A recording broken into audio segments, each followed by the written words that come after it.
In Chapter 14, discussion of how to handle raw images, I talked about a workflow that would expedite things if you had a lot of raw images to work with.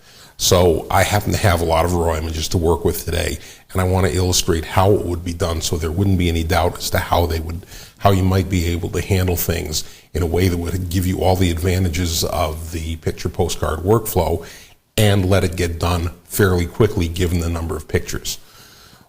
Today's, the folder that I'm going to be working with today is from a very, very good photographer.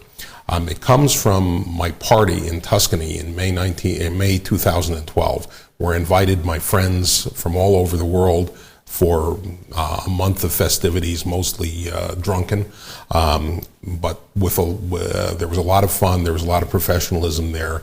Not everybody was from the graphic arts profession, so we had everybody from the world's best photographers to people who didn't know what side of a camera was what. But they all took pictures, and we wanted to put together a book of the occasion, and we wound up having like 10,000 pictures to choose from, of which I chose like 600 or 700, and I had to process them because I'm not like the average person who might do this. The people who attended this thing, they sort of knew who I was, and they knew that I was going to color correct these pictures, and they knew that, or they kind of expected that I might do a decent job and would have laughed at me if I didn't. So this was a fairly discerning audience. On the other hand, I don't feel like spending 6 weeks processing 700 pictures. I'm thinking like 2 or 3 days might do it. I'm willing to make that sacrifice, but not much more. Okay, so the first step is to narrow things down. Like I said, this folder that I'm working with comes from one of the best photographers in the world, and he's got all sorts of interesting pictures here. Some of them are taken under good conditions, some of them are taken indoors under bad conditions. I'm going to try and do a quick evaluation of them in Bridge. I've got 152 of them there, and it shouldn't take me very long to narrow them down. So in Bridge, I'm just going to hit the space key and look at these one after another. See, there's a nice picture there. That's nice. That's a reject. That's a reject. He's attending a medieval festival here. That's no good. I don't like this one either. That's interesting. See, this one is better. That's nice. That's nice. That's nice. That's nice. Okay. Italians have cigarettes everywhere. Okay, there's a nice picture. That one's not so good. This one, he's going for a walk in the Tuscan hills, and I don't think that has much potential, nor does this. Okay, so we've got some flowers here. That might work if given the proper treatment there. That could conceivably be interesting. That doesn't look like there's much going on in the sky. Okay, here are the flowers of May in Tuscany. That might be nice. That might be nice. This one, I mean, the foreground's nice, but the background is not so interesting. That could be interesting. This one, not so much. I mean, I'm not saying they're not good pictures, but they are not worthy of inclusion given the others. Okay. All right, there we go. Interesting. Interesting. It's only a field.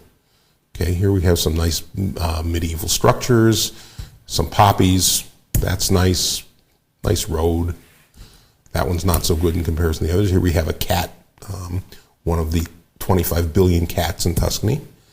This one is really in focus. One way or another, it's not that interesting.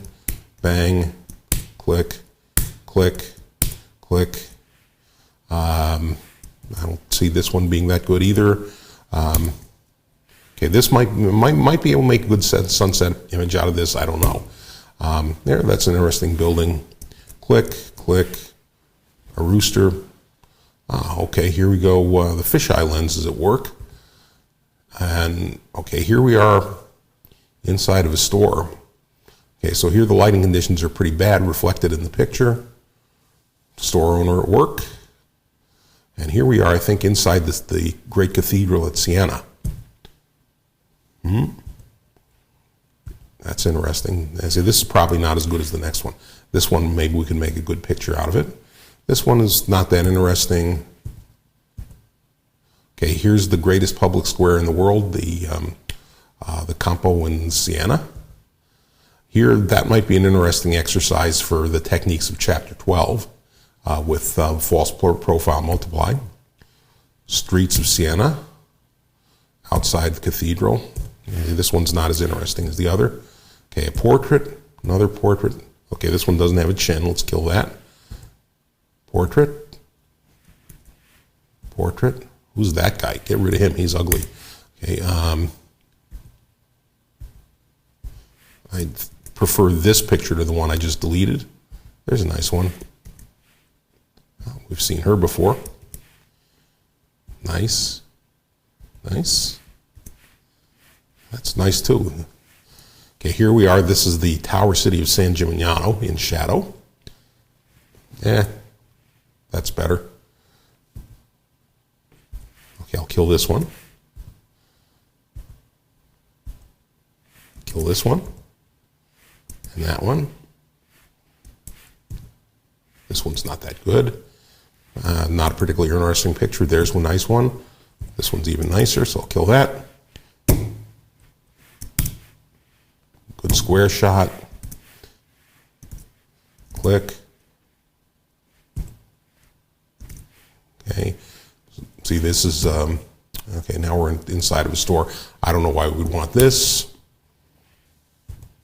Oh, here's a nice posed shot. Okay, here is my favorite little Italian girl. This is Gemma. She is a nice person. And here's her mother. Now we're going indoors where we're getting bad lighting. Yeah, that might be an interesting room. This is not. I don't know why we need a bathroom scene or that. Here's Gemma at work in the kitchen. There we go. There she is. There are the cooks at work. But we certainly don't need so many of these pictures.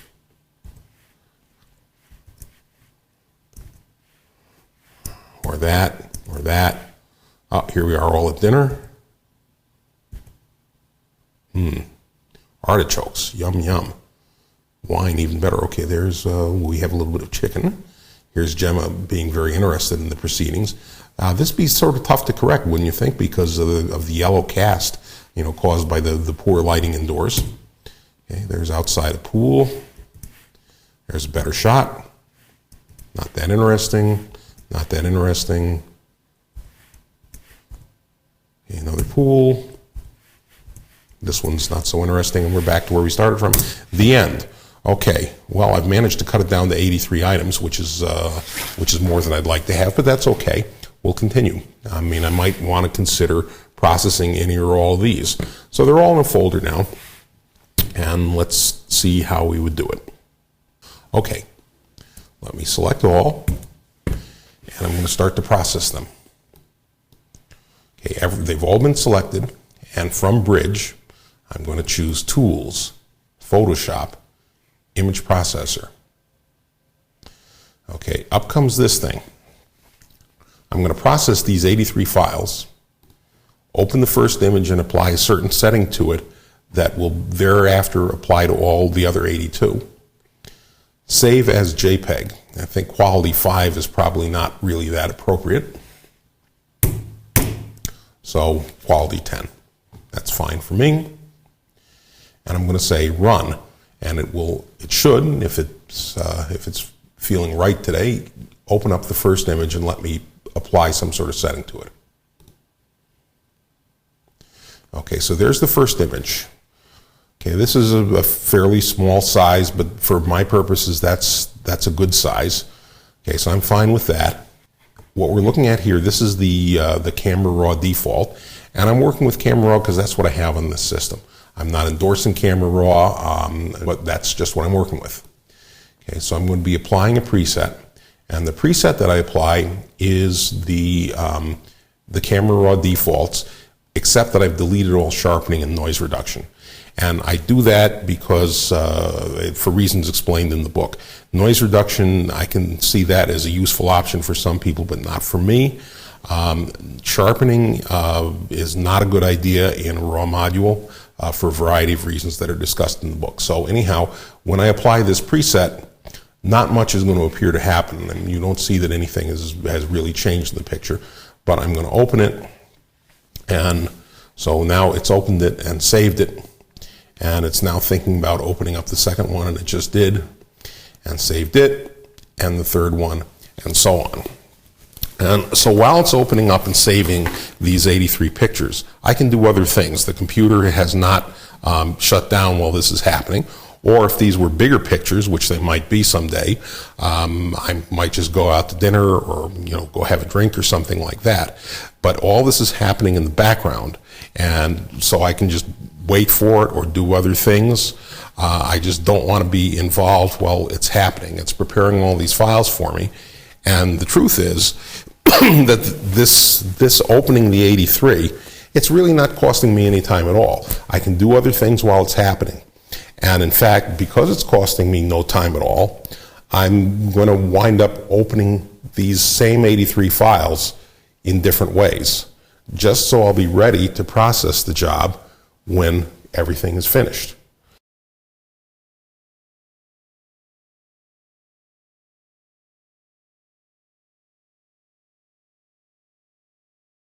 All right, back to work here. I've gone off and had a glass of wine while the system was processing 83 files in RAW, and I'm going to come back and do it again. So here we are, same setup, same technique, tools, Photoshop image processor. Okay, save as JPEG 10, save, open first image to apply settings, run. Okay, up comes the first image, and this time I'm going to put a different preset on it. These are the presets that I've advocated in Chapter 14. So it's going to result in a flatter image. You can see how it's become flatter. And I'm going to open, and that's going to start the process all over again. Okay, so we've now, we're now processing again 83 images that we've already processed. We processed the first in using the basically the camera raw defaults, which are intended, or the CS6 I should say, camera raw defaults, which are intended to give you a fairly nice looking picture. I'm processing again with defaults that give you a flatter, uglier, less colorful picture. Why? Because the chances are this is going to be easier to correct.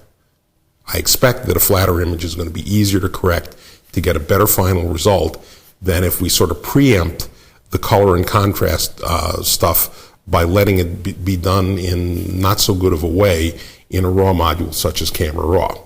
So that's the theory. Now, why then bother to do it the first way?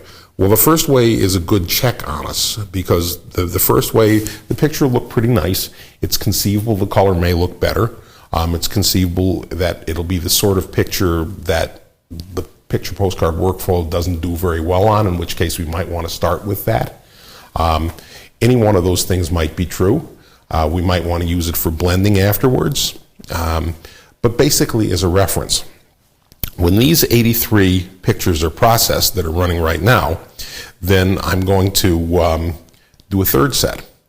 And the third set is to provide a third alternative that is probably not going to be useful for most images, but it might be very useful for certain ones. And that is Photoshop CS6 introduced in Camera Raw, a much better way of enhancing highlights than was the case before. It's not quite as good as, or it's not quite as flexible as the bigger hammer. But if the highlight area is neutral, it's probably just as good, and it's certainly in the same kind of league. It's a professional level tool, which is a lot more than could be said for the previous versions of Camera Raw. Okay, so anyhow, I'm going to, after these 83 are done, I'm going to process a third set on the assumption that I want to enhance highlights. How many of these 83 images are really going to want highlight enhancement? A handful, half a dozen, maybe a dozen. But what difference does it make? It's not costing me anything to do this additional processing. If I don't like what it's doing, or if it doesn't seem like it's helping matters out at all, then I'll just throw it away. So that's the theory here. And when all this processing is done, we'll have 3 sets of 83. Each one of these 83 pictures will have 3 different alternates, and it'll be organized nicely. The bridge takes care of that fairly well.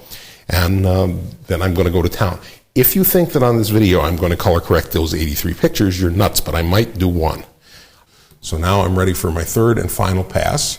They're still selected. So I'm going to go back to Photoshop Image Processor. Same deal. It's going to be saved as a JPEG. I'm going to open up the first image to apply settings.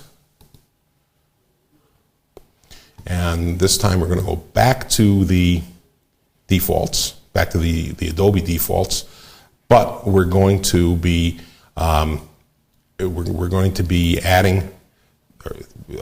some depth to the highlights, if any. Now it's clear that this picture doesn't need it. I mean, there's nothing going on in the highlights, but then other pictures might. So I put a -50 there in the highlight setting, and if it turns out that the picture has important white objects in it, then this setting is going to be helpful for that particular image.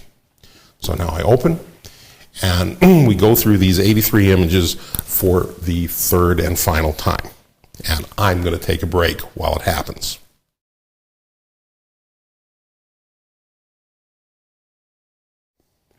Okay, I'm back again. I've now processed 83 images 3 times each. It's cost me no time at all. It's cost the computer quite a bit of time, but that's okay because I was doing other things. Okay, where did all these 83 go? Going back into Bridge here, and they ought to be, I hope, in a file called JPEG somewhere. And, well, there's the folder. And here we go. For each one of these images, I have 3 different versions saved in Photoshop. The first one, the one that doesn't have any sort of suffix to it, this is with the ACR defaults. Actually, let me open the next one, because this one has some highlights that we can show. So in each case, I have the original, which is the one on the right, has no suffix. That's the Camera Raw defaults. Then comes my defaults, the ones that I advocate in Chapter 14. And then comes the one with highlight enhancement. Let's compare the highlight enhancement with the basic default. Because the highlight enhancement starts with the Adobe defaults. And there you can see the difference. Okay, this is the basic Camera Raw default. This is the one done with the same defaults except a negative value in the highlights field. And the purpose there is to get more definition in the highlights. I don't know that we really need it in the shirt. It's conceivable that you might want it in the cigarette. If for some reason the cigarette is critical here, then this might be the one to start with. Also, possibly it might give us better detailing in the nose. So I'm going to start with one of these 3 if I were correcting this image. Which one would it be? The truth is I don't think this image is going to make a whole lot of difference.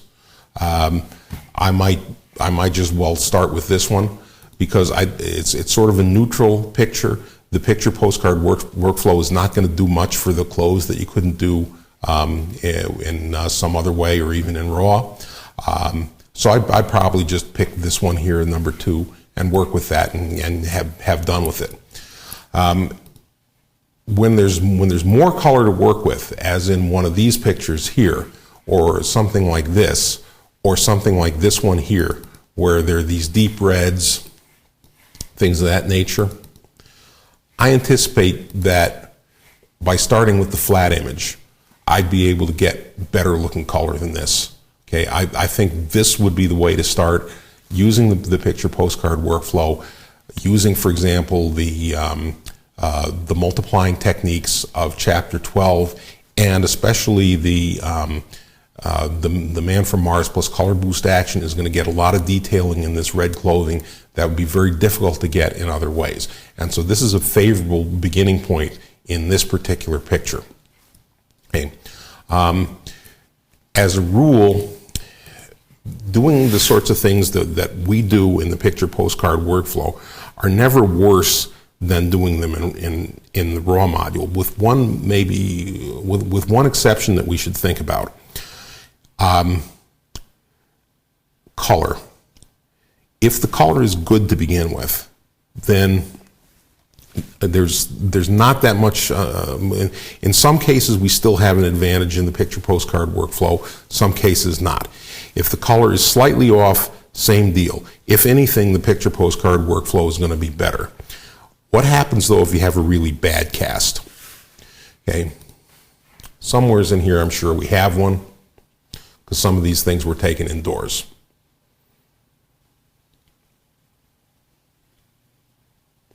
Oh, here, by the time we get to these dinner images, we're getting to some pretty awful stuff.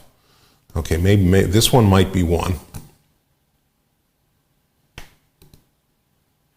See if I want to do that one. Or I think I saw one at the dinner table that might also be good. Okay, here's one with more people in it. That might be interesting.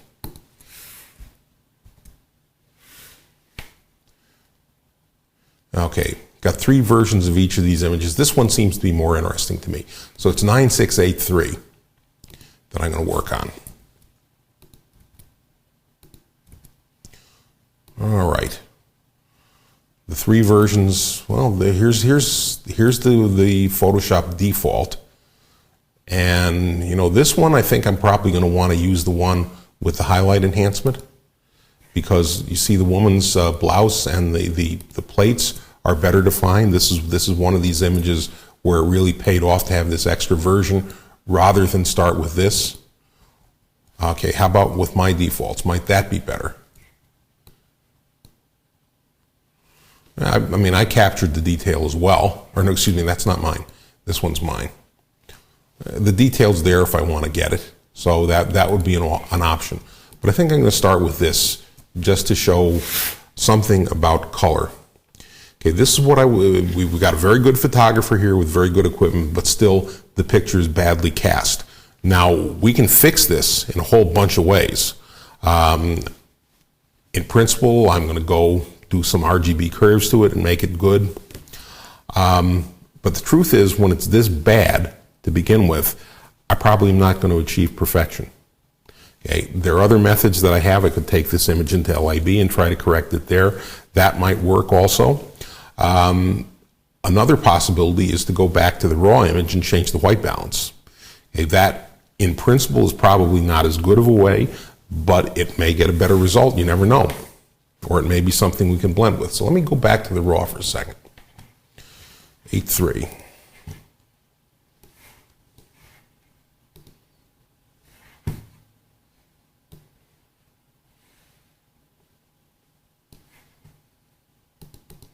Okay, so here's the raw image. I'm going to open it, but before I change anything, and this should still be with the enhanced highlights, I'm going to try and color balance a little bit with the temperature and tint sliders. These can be seen as something rather similar to working in LAB because the temperature slider works from yellow to blue.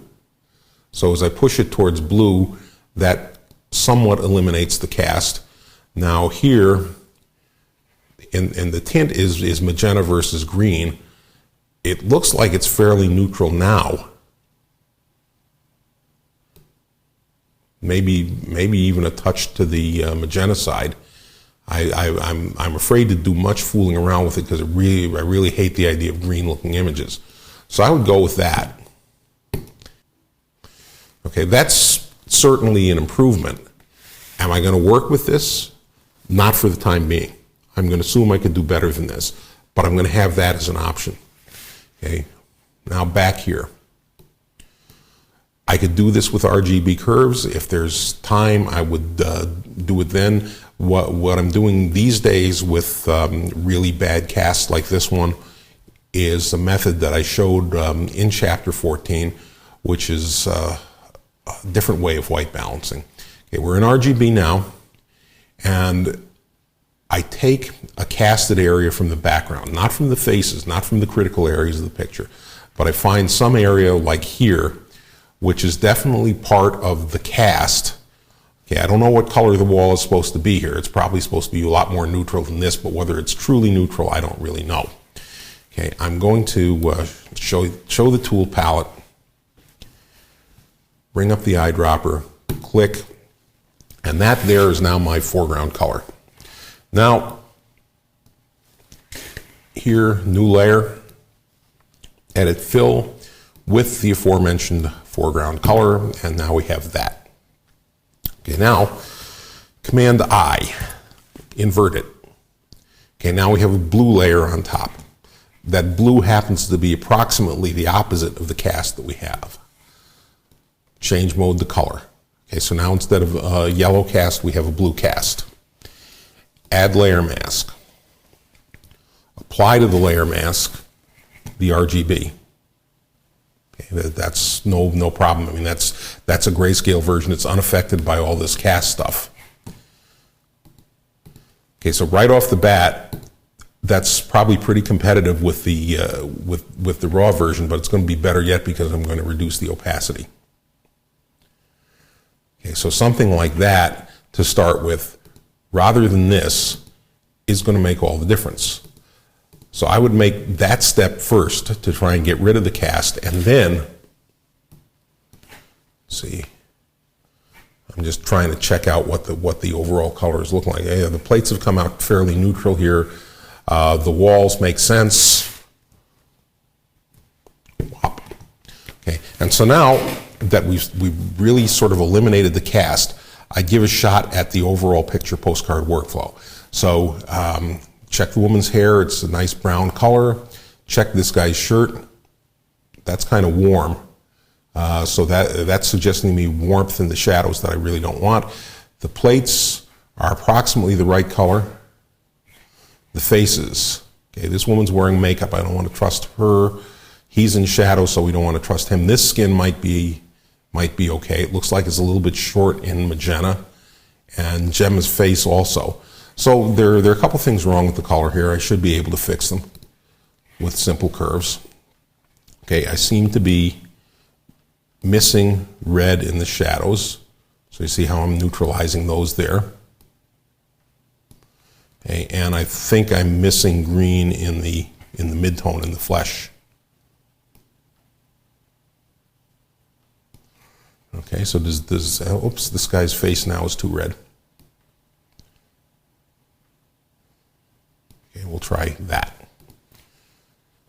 Does this help? Before, after, certainly. Okay, so that's made an improvement. Okay, now, luminosity, probably not when we're dealing with faces. I'll take a look at the channels just to make sure. The red channel is not very good. The green channel is a bit better. The blue channel is terrible. Okay, so the green channel is the best of the three. Therefore, go to a new layer, apply the green channel to all three. Maybe try to get a little bit more lightness into it.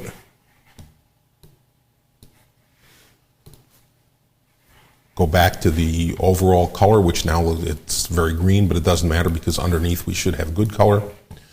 Okay, there's before, there's after, there's definitely more definition in this. I'm not sure I want to go quite that far. Maybe something like that would work. Now we're in a situation where the techniques of Chapter 12 probably work pretty well because you can divide the picture into a light half and a dark half. And so therefore, here's a false profile. Here the darks are more important than the lights, so I'm going to be taking the layer mask from the top layer, like that. I'm going to do some blurring. Okay, and we may be just about ready to enter the final phase. Well, actually, no, there's this one we might want to do the HK action too, just to darken some of the near neutral colors. I'm going to give it a shot to find out. Okay, I'm This might be right. Just to be on the safe side, I'm going to cut back the color only layer. But I do like what this HK effect layer is doing, and I sort of like how it's cutting back the color. Okay, so we're now done with that part. Into LAB for the MMM and color boost. That face is important, that face is important, and this is the most important face of all. So I'm doing these non-contiguous selections, perfectly acceptable in the workflow, and maybe even a little bit of the table, just because I think that might be an interesting part of the picture. Run the action. It's starting to look good. A little bit overly colorful. Check out the luminosity move first. There's without it. There's with it. I don't think it looks very good because it's putting too many shadows in the woman's face, so I'm going to take that out. Now, I am, however, going to set highlights and shadows here before anything goes further. Okay, let's find a nice white spot. Okay, that's too dark, that's too dark, that's too dark, and also the shadows seem to be too light. So the image is still really flat. Adjust.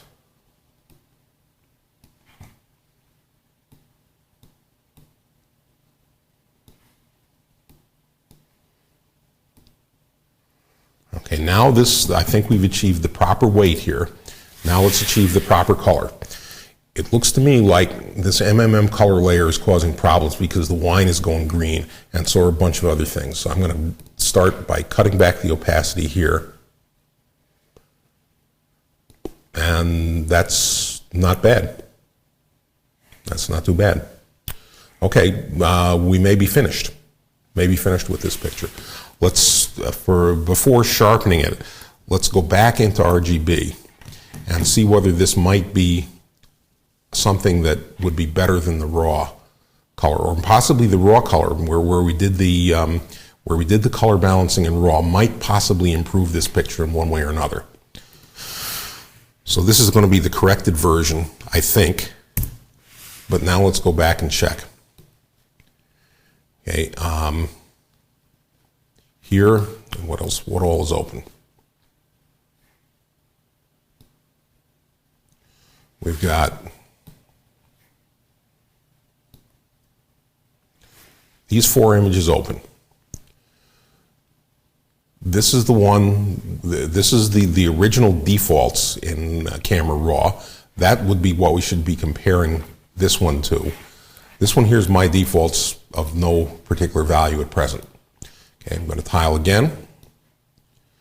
So here are the 3. This is the one I just corrected, starting with the second version of done in Camera Raw without white balance. Here would be the official competitor, because this is your Camera Raw default. Here's, oops, that's still an LAB, I think. Yeah, I want to go to RGB with it.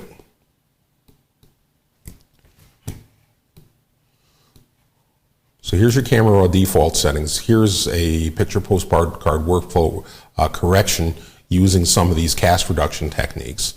And no big surprise, this is much better. So we can, okay, here's that. We can now throw this one away because it's of no use. Now let's make a layer and throw the white balance corrected Camera Raw version on top, because here's where we sometimes find an advantage. See there, the white balance was corrected somewhat. Okay, the luminosity, the contrast is obviously useless because clearly the contrast is better in this picture, but the color might be better in certain respects with the one that was done in RAW. Don't know until we try it. Go to color mode. Okay, there's before, there's after. There's before, there's after. Certainly we're not going to accept this, but the question is this in any way better if we go somewhat in this direction than if we leave it like this? My answer is yes. I mean, not by much, but enough to make an improvement, because I still see some questionable color in here. The face, you know, it's this redness here doesn't seem right to me. It's a huge improvement, but the problem was that the original was so bad that you're not going to achieve perfection. And so having something like this to work with, even if we knock down the opacity to like 15, 16%, that's likely to make the picture better. So there's before, there's after. In fact, I'm going to go even further. I'll use like 30% of the version that was color corrected in RAW. Not using any of the luminosity, but there we are again. This then is my final version, having made several versions of it automatically from RAW without knowing anything about the picture, then going back into RAW and trying to make an alternate color correction using the white balance, seemingly coming up with a little bit better result slightly in certain respects than one by doing it in a more cumbersome way in Photoshop proper. So now I have this. So all that remains is to look again at the competition, which would be, I guess, this default version. That's this. So that's what you get to start with. Is that image too terrible to work with? Well, if you can make this out of it, then I don't really think it was all that bad. So that covers use of RAW, I think, in a modern workflow when you have a lot of images to work with. It gives you a lot of flexibility. I don't assume that you're going to be able to produce much out of the RAW module, but if you can, that's great. And it can be an adjunct to doing things in an attractive way using all the other techniques that we've seen in other chapters. So it's a long video, but I hope it's given you food for thought.